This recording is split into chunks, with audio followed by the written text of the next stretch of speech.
I love it so much. Too much. I thought I would, but like I don't think I do. Good lineup, folks, and a new couch.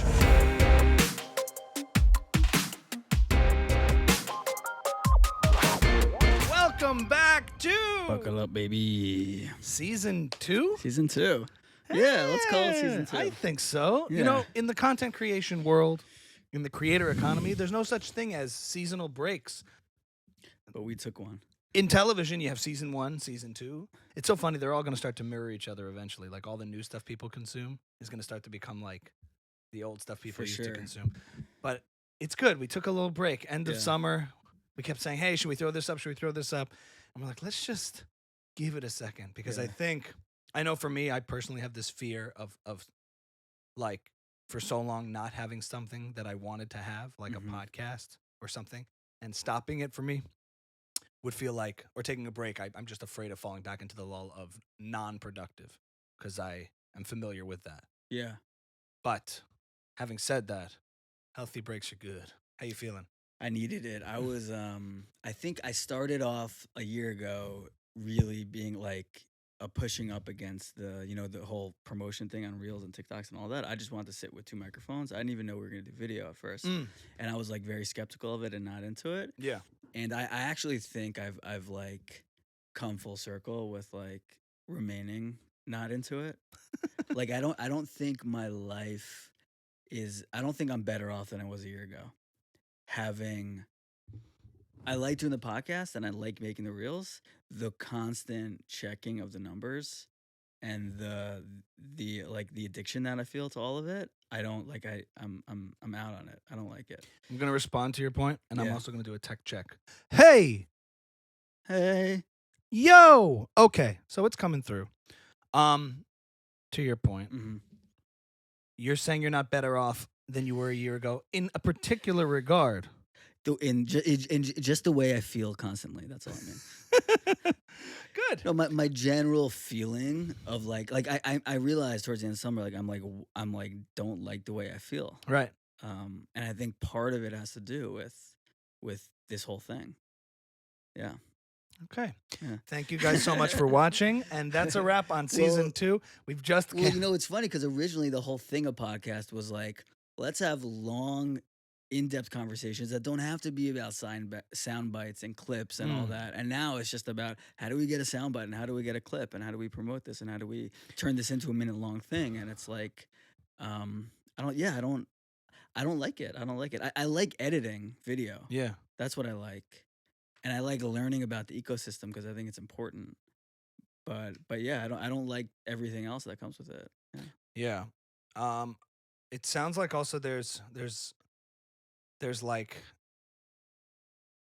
a difference between you like doing the podcast, you like the conversation, and you like having the podcast. Right. But this beast element to it that's necessary to be fed to grow the podcast is the hard thing to grapple with. It's not so much the beast, it's the feeling, it's the constant feeling of like not enoughness.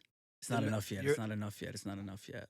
Like views, but grow. Like it's not art. It's not art. It's not fulfilling in that sense where like the promise of social media and like doing your own podcast and independent media is like you don't have to deal with those feelings. You're investing in yourself, and all the effort you put in is you're investing in yourself. I feel like I'm investing in Instagram. I feel like I'm investing in TikTok. I don't get the enrichment and the fulfillment of like building an asset that I feel proud and good about and ownership over. I just simply don't feel it. Like I wish I did. I thought I would. And like when I look at our Instagram page or whatever, like I don't get like a good feeling from it. Really? For the most part, yeah. And I thought I would, but like I don't think I do. I don't think I do. No, this got more awkward than I expected. Well, it's a necessary thing to grow it. I mean, the same way where like if you own your own business, you don't like doing payroll, but you have to do it. Yeah.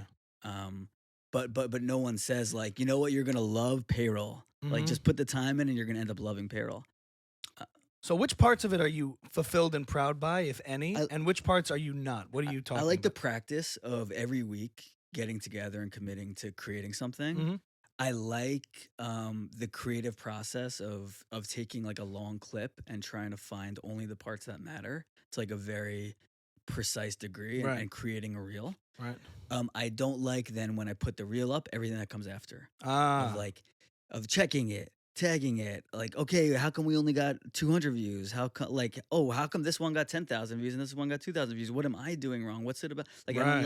I don't like the feeling of like I'm sitting at dinner and every 30 seconds I'm refreshing the page to see if we got more views. Oh, I completely agree with that. Yeah. I didn't think you were saying that. I thought you're like, I'm not proud of this body of work.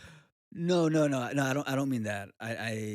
Because The in body that of case, work. but no, I am. I Yeah. love the body of work. Yeah. I'll tell you where I'm at. Okay. But I'm actually in. I didn't think you were saying that, so I'm glad I asked Yeah. again. No, but that's important. It's like Yeah, that's more like put the phone down, and once you've posted it, you've right. won. So that's what we did for the last 2 weeks. I mean, Yeah. except for the creative part, but just sort of like I hid Instagram on my phone, so like Yeah. I can't check it every. Yeah, you have like a. Yeah, I didn't. I'm do bad. enough of I'm it. bad with it. I mean, the fact that you have to go to that extreme, like you've deleted Instagram several times and then read down. Yeah. You've done this. But I'm also like I check which I go to Spotify and check the new episodes of podcasts every hour. Like Oh, I'm just bad with my phone. I didn't. I mean, I thought I'm bad too. I'm bad because even when I try to take a break, I sometimes just can't do it. Yeah. And I'm addicted. And when I find that if I'm still like blinking from morning sleep in my eye, and every blink is still a TikTok video, like before I've even thought about anything else, that's bad. So we're talking about content addiction and metrics addiction. Content creator addiction. Well, yeah. Well, you're also addicted to the content itself as a consumer. You said you check Spotify, so it's addiction True. to the whole Yeah. beast. Yeah. It has a hold on us. But the creative You've been part is captured. new. Yeah, for Yeah. you, you've Yeah. been in it. I preceded this a little bit Yeah. before, Right. so I kind of went through that a little. But I understand what you're talking about. You feel captured. I feel I've captured as like a prisoner. Yeah, Not- captured. yeah, No, yeah. in a bad way. Yeah. Like you feel captured. Yeah. Yeah. Yeah. Yeah. Yeah. So it's that double-edged sword, I think. It's also like I try real hard to. This is a huge debate. Don't care about the numbers. Don't care about how many followers you have. Mhm. Then you're like, but Gary, you have to at some point. Like, if nothing's happening, then you don't have anything. Right. Right? But don't care. But it's all dependent on an audience. That's what makes it exist. Right. But don't care. Yeah. Don't care, but you have to change what's not working. But I Right. think the then like final answer on top of all of that in that debate that squashes it is, if you don't care for long enough, you'll get what you want. Mm-hmm. I think, and it's showing with me. Like, I've recently had a video over this past weekend that has exploded. I don't know why. I checked my phone. I posted like I do every other whatever, and my Instagram has been at a certain amount of followers, let's say. Mm-hmm. And I'm like, and then it started dipping down. You think it hurts to not grow? Imagine like followers start just like dipping. That's what happens to our account also. Yeah, it goes up and down, but Yeah. but it's at a pretty small amount now yeah. that it doesn't quite noticeable. Right. All of a sudden, you're like, I'm going down. And you're just like, okay. You It's start not opening it, good. you're like, there you go. But then all of a sudden, after a long time, a video just starts to explode, and I get like a few thousand followers in just the last few days from a video that's hit almost 8 million views in the span of I posted maybe on a Friday. It's now Wednesday. Mm-hmm. And I'm like, wow.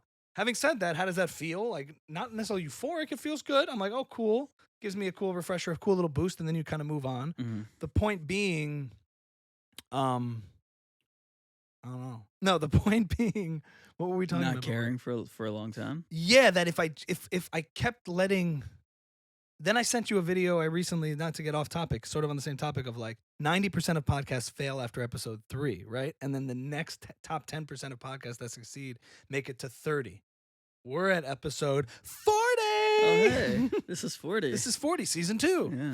So I'm just saying, if you do things for long enough, one thing that's been proven to me over and over again is like the whole Gary V patience thing and persistence, and not letting those metrics stop you will eventually get you all the things you want if you keep going. Because the more you go, you said this in one of the clips you posted, like the people who succeed are the people who put it in the longest for the longest amount of time and keep improving. Right. Who can do More it than for the people who might longest. have some sort of natural knack or ability. It's like Yeah. they're willing to go through that grind and unpleasantness that you're talking about, grappling with the side effects. Yeah. I think what you're talking about is also like you're doing something that's good for you creatively, but Yeah. it has negative side effects. Um. Like it's a pretty severe side effect Yeah. to deal with, the addiction of looking at metrics and views and constantly been gnawing at you.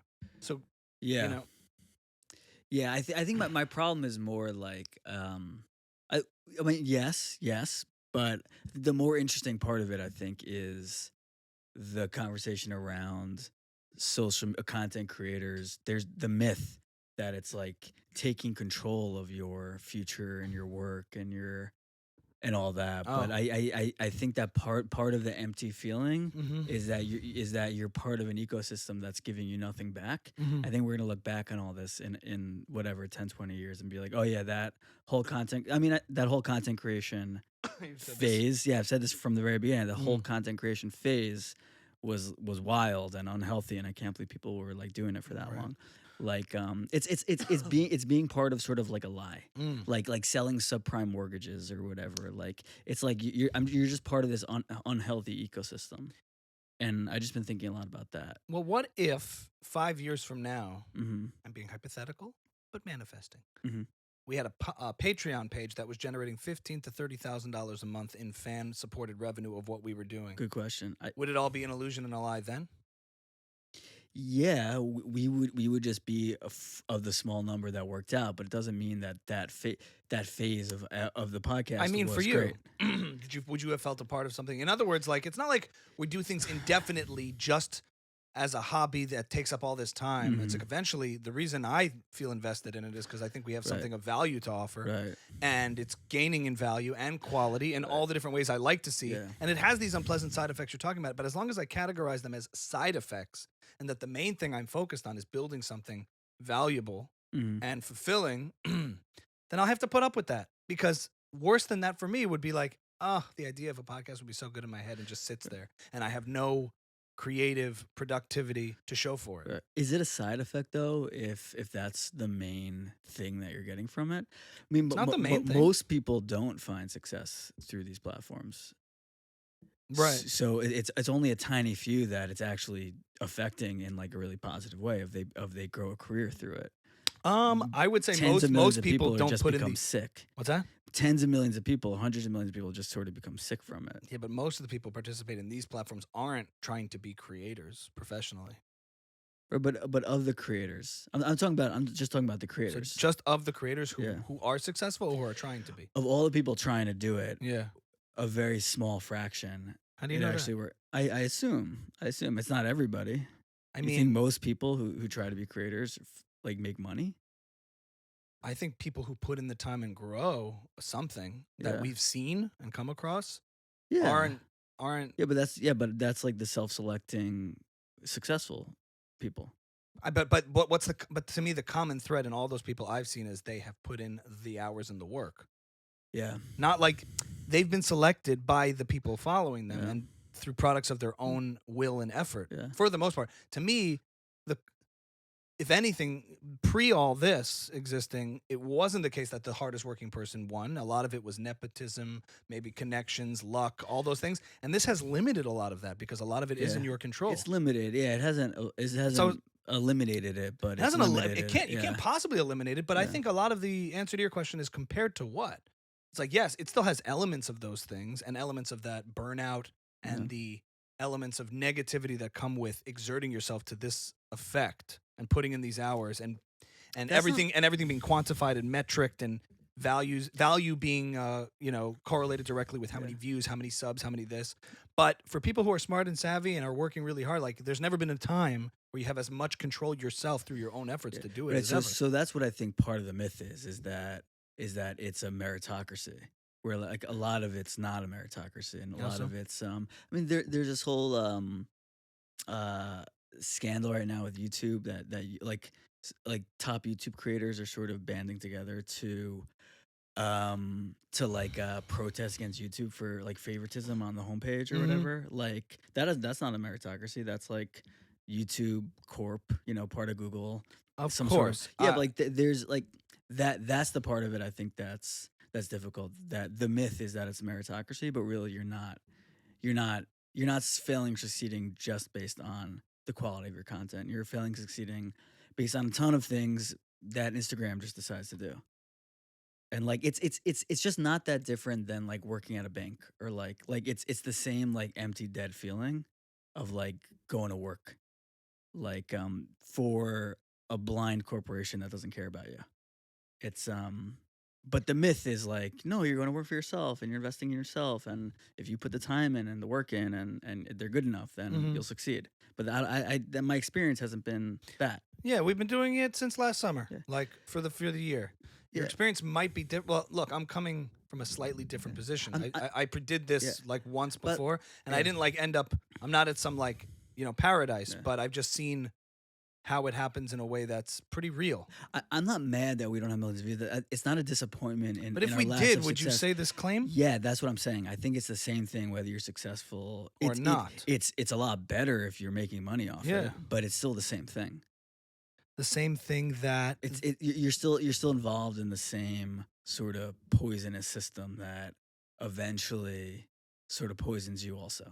And do you think this mindset of yours is what holds you back creatively on things when you get caught up in this spiral of thinking? It could. I don't think I'm wrong though. It's a matter of like, what do you want, right? Like, out of any endeavor, there's always a system in place. You're trying to like make stuff that people resonate with and connect with, hopefully, so that it can sustain you. But that comes at some cost. But can you talk about the ecosystem without bringing it to a place of like I have to blind myself to it so my attitude doesn't get like? No, I'm just saying, if let's say in an ideal world, how would it be different and more conducive to something you would vibe with? That's a good question. I guess if it was more decentralized and more of a meritocracy. I don't know, like a healthier. I don't know. I don't think anyone's built it yet. I just like I heard Bill Burr once talking to some comic who was like, it was like a woman comic, female comic who was like, "Can women be funny?" He was like, "Yeah, of course. What kind of question is that? What are you talking about?" And she was saying, "Well, a lot of people." She started like sort of complaining that there's been this ceiling for women in comedy. He's like, "Dude, you know what, dude? I'm just tired of it. Write your own horse shit, and hopefully people respond to it. All right?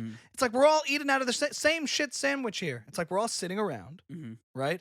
Nobody knows who anybody is yet, all things being equal. And so you got to do something, right? You got to put stuff out there. In this world that we're in, I mean, it's a lot of, for me, it's like I don't disagree with you on the existence of these things, but it's also like compared to what?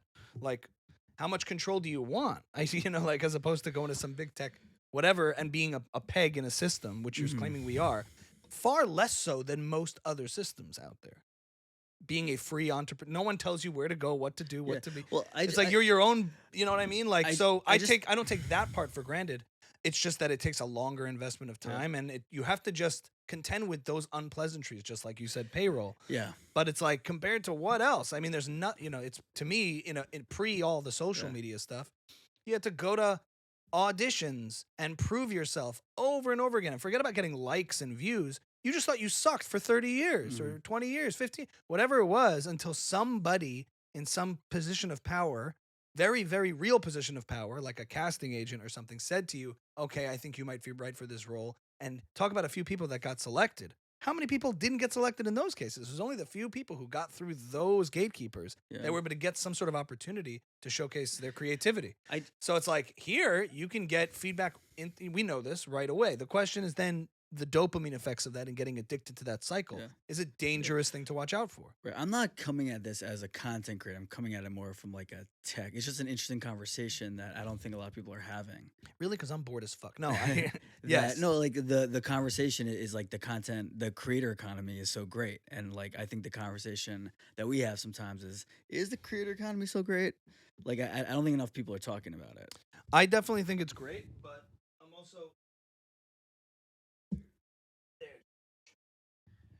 I think it is for the most part pretty great because I just maybe that's my temperament. I look at the positives of it. I'm aware of the negatives of it too, but far more. It's like a cost benefit analysis in my head. The negatives of what was beforehand far outweighed the positives of not having it. In other words, in the terrain that everyone in the environment that everyone was in beforehand, it was just like, I have these skills, I'm funny, I'm this, I'm that, I could do that.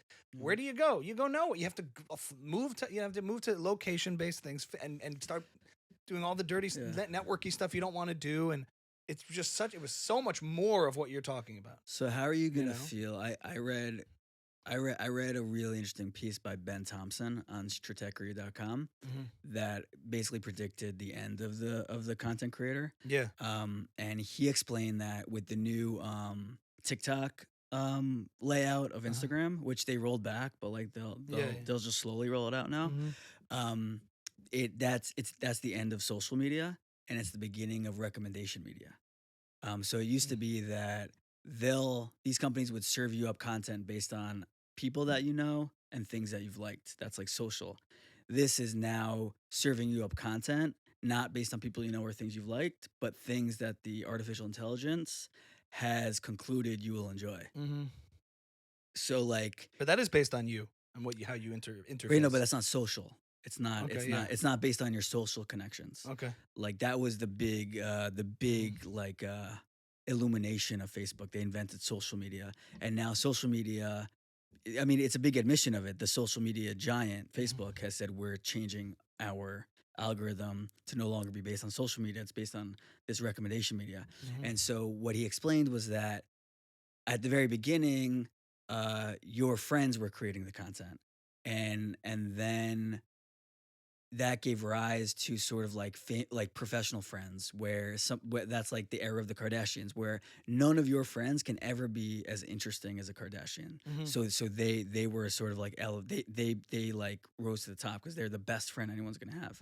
In this new era of recommendation media, it's not the most interesting people. It's just the thing that you enjoy the most. So someone like Kim Kardashian can't really compete with like some dude in Ohio, like kicking himself in the balls or something. Like Kim Kardashian can never make anything as interesting as like the most viral TikTok can. Okay. So like that's why a lot of the influencers are like especially upset about this new like TikTok layout of Instagram. And he said the next step is going to be AI generated content, where like those like AI generated art. Have you seen that? Like on Joe Rogan, where you can just say, paint me a picture of a cloud on a beach on Mars, and it gives you that piece. It can do it with photos now. It's going to be able to do it with video soon, where you'll have. I want to laugh. No. As a content creator, you'll be able to say, give me a video of Steve Harvey licking the ass of an elephant. And okay. And they'll give you that, and then you'll put that up on TikTok. Right. And then probably eventually it'll be even the AI giving the ideas to the AI. Interesting. But anyway, so how would you feel about this whole ecosystem when the content creators themselves are sort of like pushed out of it? You're asking me? Yeah. We're like right now you're at a place where your stuff can surface better than the Kardashians, but how's it going to feel when something else can surface better than you can? Will you still sort of go to bat for it? No robot can do Gary Vee better than me. Yeah, I won't feel bad about it. I'll tell you why.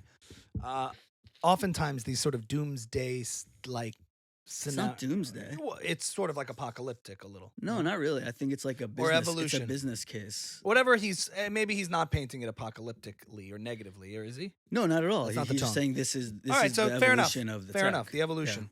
Yeah. Oftentimes we forget that the fusion of human beings with AI or with technology is somehow going to happen, and technology will take over. And we forget about the fact that we've been doing it all along. Ever since we get into a truck that does something for us, that you know how like you've come across Elon Musk saying things like, actually the robots do this far better than humans do today, and we use that. Oftentimes it's not that we get replaced, but that we become enhanced by a lot of these things and these technologies. And that it's our integration with them that is the next thing. Not that we become fully replaced. It's more that, for example, music producers, the way you used to make music was, you take an instrument, in the orchestra days and a violin, and you learn how to do it, which in a sense is interfacing with technology. You're interfacing with the vibrations of materials. Fast forward to now, you are programming into a computer to tell the AI to do certain things. And basically in that programming and say electronic dance music, then the computer responds by doing things that you didn't necessarily create and this is hard to explain how this works, in layman's terms, but the sound generated by electronic dance producers when you're engineering stuff is oftentimes, a lot of times, in the programming and the editing of the synthesizers and the virtual instruments that you're manipulating. Mm-hmm. And then it makes something. So is that the computer doing it or is that you doing it? Well, it's both. You're interfacing with something and then creating something new. That a sound, like when a Skrillex record comes out that never existed before, blah, blah, blah, blah, all of a sudden you're like, what is that? Well, he messed with all. You would like if I was taking the article, whole cloth. Well, this is crazy because basically all he did was push a few buttons and then this created this sound. Well, it's the creators, human creators interfacing with technology that creates something. Right. So I just follow that all the way through, and you could say, oh, AI is going to create a video. It's like, well, I told the AI what to do, Right. and then eventually someone designs the AI to interface with the other AI. Yeah. So maybe the creativity goes in there. So it's always evolving, and I'm okay with it. I'm just never. I'm not that pessimistic about it. I'm bullish about it. I'm just saying that the platforms are sort of like they don't care about you or your success. They're not invested in you. They're 100%. only invested in what's going to get more eyeballs. And I make no illusions about any of that, which is why I'm on multiple platforms. That's all I'm saying. I'm on YouTube. I'm on TikTok. I'm on Rumble. I am. What is that? The gay Twitter? Yeah. Who knows? They love Jordan. No, I am. I'm on Rumble, which is like the conservative. It's the conservative, like saying we don't censor here, and all these people are going. They tried to get Joe Rogan an offer of $100 million. Right. And it's unfortunately it's a really difficult app to use, so I barely use it. I occasionally throw a video up there just because. Yeah. But I learned in doing Gary Vee all this time, like you do learn a few things, and you pick up on the idea of like, don't get precious about the platform. Just get precious about the attention. Yeah. The attention moves everywhere. There was a time where people would say, what do you mean you don't have a MySpace page? Are you crazy? And then we would have this same conversation in the 2000s. Dude, MySpace is not going to be around forever. What are musicians going to do then when all of your fans on your mailing list from MySpace just have nowhere to go? So I'm just generally optimistic about the fact that this process happens. Yeah. I don't get too precious about a particular platform. It disappears tomorrow. I love the fact that as creators, you have access to the attention of millions and millions of people. And that's the first thing you need to build anything is attention. We're all after that first initial thing. And initially all that attention was kept away from us. We could not access it once upon a time. Pre-social media, pre this beast, this behemoth, which is a double-edged sword and has negative consequences. That's what I'm saying. All the attention was guarded away. Yeah. And you had to do way more in terms of exerting hours and sweat and commitment in terms of going to casting calls and writing and submitting and going to the right person and taking a call, as opposed to posting some reels a couple times a week that could build the audience to the same exact degree that once upon a time it had to. I guess if that's what you want. The next question really is all the negative side effects worth $15,000 or $30,000 a year? I wonder. That's a month. Yeah, well, that sounds worth it.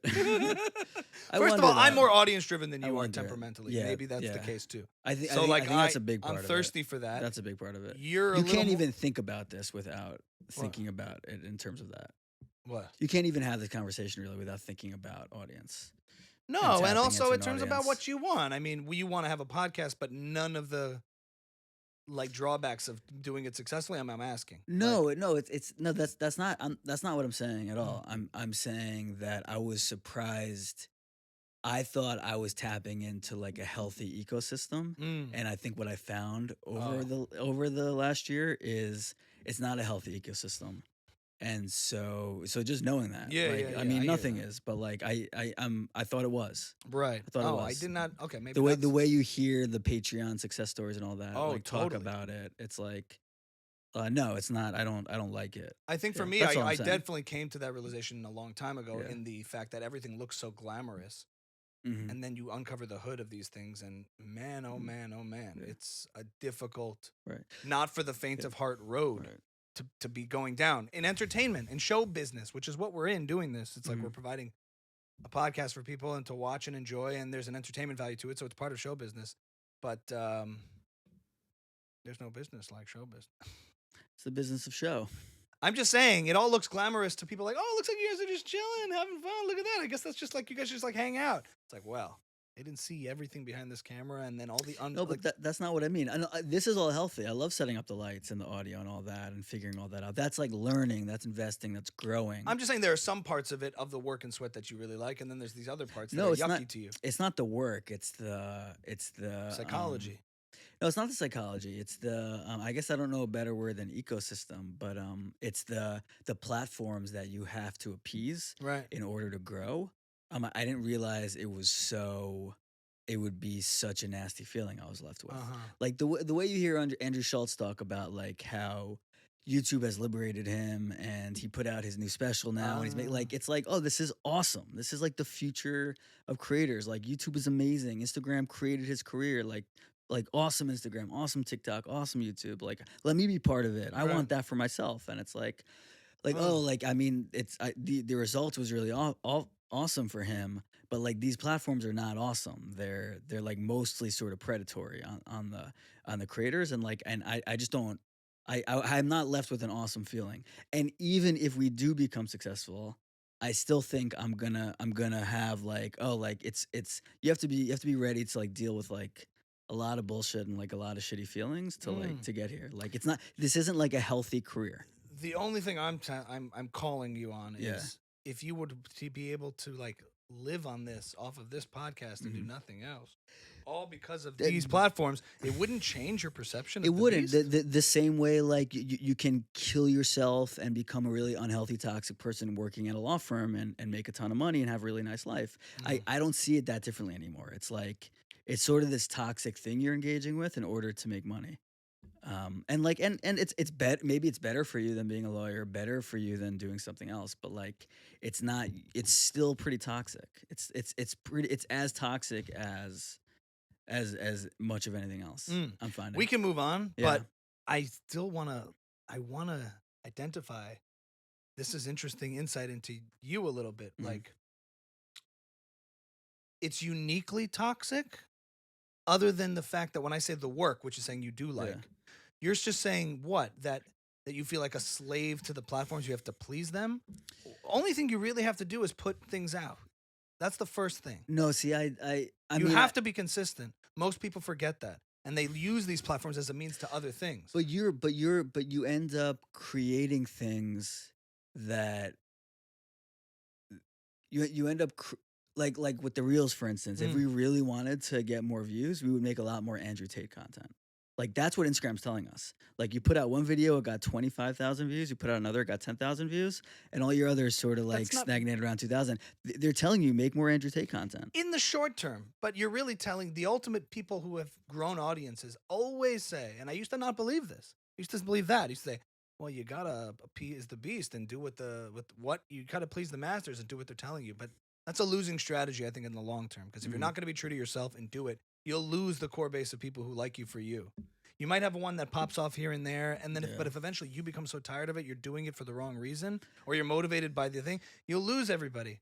And you say, okay, that one did well, we could do another one, or not. We could just do what we think will resonate best, and like we control the quality. It sounds like your issue is more of a psychological perception of it than the reality. I'll accept that you're down about the creator economy, and it's sort of a wake up call, like whoa. Or a discovery, like pulling. What do you mean it's a psychological perception? Like you're perceiving that, oh, we have to do what these platforms want us to do to make this work. And I'm saying, no, you don't. I only thing you have to do is show up and make stuff that. What do the platforms want? The platforms are imperfect. Yeah, they want eyeballs. I don't design algorithms, so I don't like people using that word so freely. For me, I don't feel comfortable saying, well, the algorithm. I don't think about that much. I would be lying if I said I never think about it. But in general, think about what the platforms want. They don't want to control us, the creators. They want people to stay on the platforms. They want that attention. So who's really the slave and who's really the master? Is it all the users out there that are the masters? Probably. If you think about it, I'm saying, when I say psychological perception, you could look at it that way. I'm the creator. I'm a slave to this platform. It tells me what works, what doesn't work, and I have to follow its lead. That's not so pleasant. It's not a really great strategy, I don't think, because you're always going to be second-guessing yourself. The platform's saying, okay, we need people on this app. If the creators are making something that works, we're going to design an AI technology that informs what is working to the best of our ability so that we can get people on the app so that the ads can go there and that people can buy things, and it's a whole cyclical thing.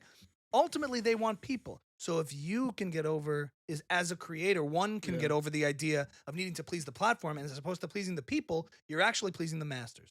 I guess that's I hear you. I guess those are the real masters. Maybe the whole thing just doesn't appeal to me in the things that I like doing. That's very possible. Also, it might just not be for me. Maybe that's the feeling I'm getting. As opposed ultimately. to a damning condemnation of the whole system. Uh, In other words, I think what I said stands, but yeah, and maybe like what I'm just trying to say is I just don't like this. I want to have a podcast, and I want to make money, but yeah, maybe I just don't like the Reels TikTok thing. I just don't like it. Right. And like after a year of doing something you don't like, you're not left with a good feeling. Yeah. Or maybe that's the work. That's a part of the work. There's little micro. Yeah, but I thought it would be fun and fulfilling. I didn't think it would be like work in the sense of like showing apartments as work. Like that's what it feels to me a little bit like. When you watch a reel that you like, you're like not proud of it that you've made or I've made. I like it. What I don't like is watching it 100 times and then being sick of myself and being like but that's part of the. That's what I'm saying. That's the side effect. It's a good drug, but you're like, oh. I don't think it's a bug. I think it's like a feature of the system. I think it's what it's designed to make you feel. I hate that part too. I guess if everyone does it, then is it like a side effect, or is it like if everyone watches things 100 times? If everybody has the same relationship to it, it's not a side effect. It's the thing itself. The product. Yeah. Yeah. The product is getting creators to watch themselves. But think about it from some. Let's say it's hard to be so objective here. You're watching Tim Dillon and you're watching an episode that you're enjoying. Is Tim Dillon sitting there afterwards like, man, that video, like you would be weirded out to think that he's thinking like that. He makes his show and he does his thing. I'm not saying he doesn't think about how he resonates with his audience, but he's not driven necessarily by the algorithm per se. And then you get somebody that sort of like maybe can make clips or produce things. I'm just saying if we're modeling what we're doing here after creators of things that we like. I bet he has some of the same feelings as we do. Yes, we share a lot of the same feelings, but I'm just saying the idea of things being uncomfortable or like that left with that icky feeling of like, oh my God, I've watched this. Like that's the part you really have isolated to me. Sounds like to me. That's like the pill it's not just that. I think it's the muscles in my brain that I've been exercising are not necessarily the muscles that I want so strengthened. And the trade-off is when I sit down to do something more like long form and imaginative, those muscles aren't as well trained. Like, outside of this, like sitting down to write a script or sitting down to write a script. Sure. The muscles you're creatively drained. It's not so much like of a virtuous cycle where like, oh, I'll do a reel and that'll get me in shape to write the script. It's like I'll do the reel and then I'll actually be sort of like off with the script because like it's not the right frame of mind to be in. Like I think that's part of it also. Ideally, like in a long game sort of way, things grow enough and you make a podcast and then you ship it off to some guy who can chop it up for you. That's what I would look forward to. I don't love every aspect of everything I have to do. And this is a product of like, small, being so lean. Yeah. We're a small mom and pop shop, including the stuff I do outside of this. It's like having to do everything yourself sucks. And eventually you build up to the point where you can offload the things that are the least enjoyable parts of it. Yeah. And whatever, and have somebody chop things up. But anyway. Yeah. That's a fair check-in. Anything you like about Buckle Up? I like the couch. Yeah, it's a good couch. New couch. It's a good couch. Yeah, we got a new thing. I'm excited. Well, maybe we could just shift a little bit. Yeah. Anything you're looking forward to in the next phase of Buckle Up? We've now come about a year anniversary. Yeah. It's about a year, or September. Yeah. We've been doing this a year, and that was a pretty damning conclusion. No, again, it wasn't about having a podcast. Yeah. It was about what you need to do to grow the podcast. Yeah, I understand. It's not about having a podcast. What I'm looking forward to shedding the need for some kind of thesis or like theory about like Jews and creative work and all that. Like I'm looking forward to sort of like not having a reason to exist and just having interesting conversations with people. Mm-hmm. Do you know what I mean? Like, sure. I'm sick of sort of like defending the podcast to people. Well, wait, I explain that to me. Like, I mean, I just have a lot of conversations of like, what do you mean that it's hard for Jews to come from for you to come from privilege and do creative work? Wouldn't it be easier? And just sort of like working through that hypothesis with people off the podcast. Yeah. I'm just sort of like, I wish we could just sort of like be like, we're just two guys having a conversation. We don't really have like a reason for existing. We don't have a point we're trying to make. Right. I'm excited to not have a point we're trying to make. I feel like we've had no point for the past year, but you're saying you want to double down on that. I don't feel so agenda driven. It's only when people like ask. We only talk about the things we want to talk about. Yeah. But yeah. I guess. Yeah. Okay. What about you? I think phase 1 is all about proving to ourselves that we could do one, which we did. Yeah. Episode 40. We're a year in. I feel like we should be at like 100 though. Yeah. You can't even handle 40. You're miserable. Feels like, don't you think? For the amount of times, it sounds like we've done it more than 40 times. 100%. But that's all. We have done 40 episodes. Yeah. If you think about that weekly, that's 40 weeks out of a year with a couple of missed weeks. Yeah. 40 episodes. Yeah. And we have to prove to ourselves that we could do it. Yeah. Which we did. That alone was the first mission. It was accomplished. The fact that you're miserable as a result of it does not concern me. Okay. It does trouble me a little bit, but we can talk about that off the record, I guess. We've exhausted the subject. I think so, too. I think ideally you'd love to walk into a nice, beautiful studio set up by several other producers, sit down, have a schmooze, and leave. And then it goes out into the world. Audio only. Or is that not it? Because we're about to go back into yes and no. I don't. Yeah, let's not get back into it. But, okay.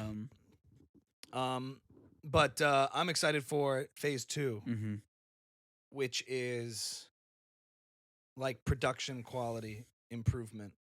All the things you could put into it that you shouldn't do right away. Because if you can't get through phase 1 of proving to yourself that you can do it, then everything you'll put into phase 2, to me, like resources, equipment, is a waste of money. And you'll be stuck with all the stuff you never used and it will collect dust. But I do feel ready for that. Adding slightly better camera, better studio setup, all that stuff. And that's sort of, to me, wills it into a higher profile situation. A bit more guests, interesting guests to talk to as our networks expand, getting some of those people we've encountered through having this podcast. I'm excited for that. Yeah. Are you? Yes. That's where I'm at. Yeah. Yeah. So, yeah, that's my next thing. Like putting some stuff into it that would make it like elevated a little bit. Yeah. Yeah. How do we do that? We need sponsors. Made a guest list. Yeah. We just need. I'm not even talking about. I mean, we could use the iPhones, but we have, But those are little. I think by the end of if we go another round, by the end of it, we'd have those things just to get that shot right. Yeah. And then we'd be at another. A big Stoics piece by Gabe Weiss would be really nice here. Maybe he could donate it. Yeah. Yeah. Or we could buy it. I'm gonna paint this wall. Maybe we'll set up a Studio B by your place. Yeah. Whatever it may take. Like, thinking about it like that, and treating it with a little bit of a standard of whatever. Because the first thing is just kind of development, seeing if you could do it and get through it and all those things. That's what I'm excited about. But anyway, this was just a good kickoff point. Was there anything else you wanted to cover? We basically just spoke about the podcast itself for a long time. I don't know if we have to put this one out. We could. No, I'm joking. I think this stuff is interesting because I think a lot of people, also look at us and are like, "Oh, that must be fun." Like, there's a lot that goes into it. I agree. Yeah, on like not just physically, but like emotionally and mentally. Yeah. Any other hot topics, hot takes? I don't know. I've been taking a break from like a lot of the content I was consuming. I've really been watching like Breaking Points. I've been watching like podcast episodes. I missed like the Louis C.K. tour. I sort of like, and he was like a guest on every podcast. You normally would have consumed all of that.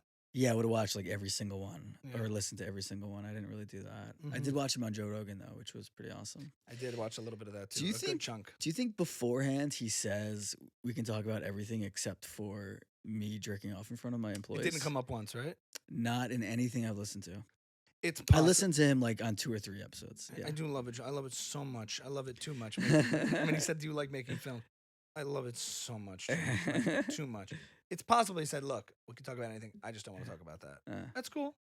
The fact that it didn't come up once in natural, normal conversation. But then I could also see it's rude to ask that. Like, at what point does that come up? Unless It's such you a big say, thing, and that he waited to have Louis on for so long, and there's been enough time. He's addressed the issues in a special. So maybe he just said to Joe, my only thing is, let's just not talk about that, because I want to talk about this movie with Joe List, and I don't want the whole podcast, like clips about this episode, to be this. Did you listen to the whole episode with him? No. Joe List was really interesting on it. Yeah. He did the thing that Dr. Benji Epstein did on Duncan Trussell's podcast. I didn't see. Oh, I mean, just very like self-deprecatory. Oh yeah, I'm trying. I'm actually like, I'm not nervous now. Yeah, he's like, am I ruining this? Should I even be here? Like, do you guys want me here? If I go for a bathroom break, will it matter? And it was an interesting like choice to make. If to it was, play it that if way, it was conscious. Yeah, it was like a little bit like Joe Rogan and Louis C.K. were both like, bro, like, what are you doing? Like, why are you making this weird? Right, but he was making them laugh, I think. Towards the end, towards the beginning, it really was like, you should just have Louis C.K. on. This like would be more interesting. He went to the bathroom, and it was the best part of the podcast. Joe List. It was awesome, and like, but I would do that if I went on Joe Rogan. But he's like a professional comic. He's like I'm surprised. Joe List is 40 years old. He's been in the game a long time, and he's just now sitting with like these giants. He's never been on Rogan before? I don't think so. Oh, I thought he had like a little bit of like a history. I think he's naturally anxious. He's talked about it. His whole thing is about anxiety. Yeah. And he's nervous.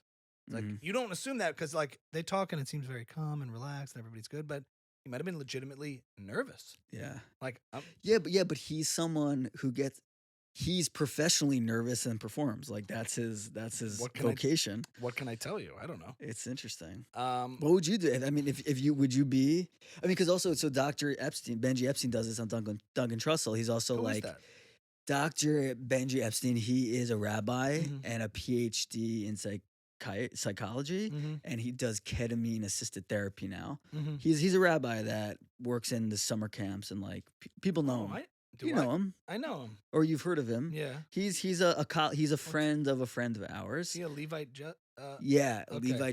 Levi. He was at Duncan Trussell's podcast. So the guy who talks like this, Joe. A year ago, he was the Jewish guy on Duncan Trussell's podcast, and you're like, I know Benji. You're like, oh my god, that's awesome. But he went on and did what I would do, which is like I don't know what I'm talking about. You should have someone on who really knows what they're talking about. And like he qualified everything with like, I'm not the guy. I don't know this. I don't know that. Here, like, and he qualified everything, and I was just like, you're awesome. Just own it. Own that you're here. Yeah. And then he came on again this year, and I was like, all right, this time you've had a year. And again, he did the same thing, and I'm just like, I completely get that, and I would do the same thing. But I guess I hope someone else would make a different decision. I don't know if you would do that. I don't know if you'd keep self-deprecating yourself. I wonder, or be so vocal about your imposter syndrome. No. Like, I don't know if you would. My guess is you would just have a conversation and do the best you could do. Maybe. That's what I would do, I guess. Yeah. You can't control how you feel in a certain scenario. Sometimes you just feel a certain way. Right. I tend to not self-deprecate in those scenarios. I'm just like... No, I don't think you would. I don't think I would. I don't think... Maybe you would. I don't know. I don't know. Let's get on Rogan and find out. I wonder too. All right. Anyway. All right. Good story. This camera, that camera. Yeah. That's Buckle Up episode 40, season 2, kickoff. Stay tuned for episode 41. We have some special guests coming up. Yeah. Should be cool. Yeah, we got a good lineup coming. Good lineup. Yeah. Good lineup. Good lineup, folks. And a new couch. Buckle up, baby. Buckle up, baby.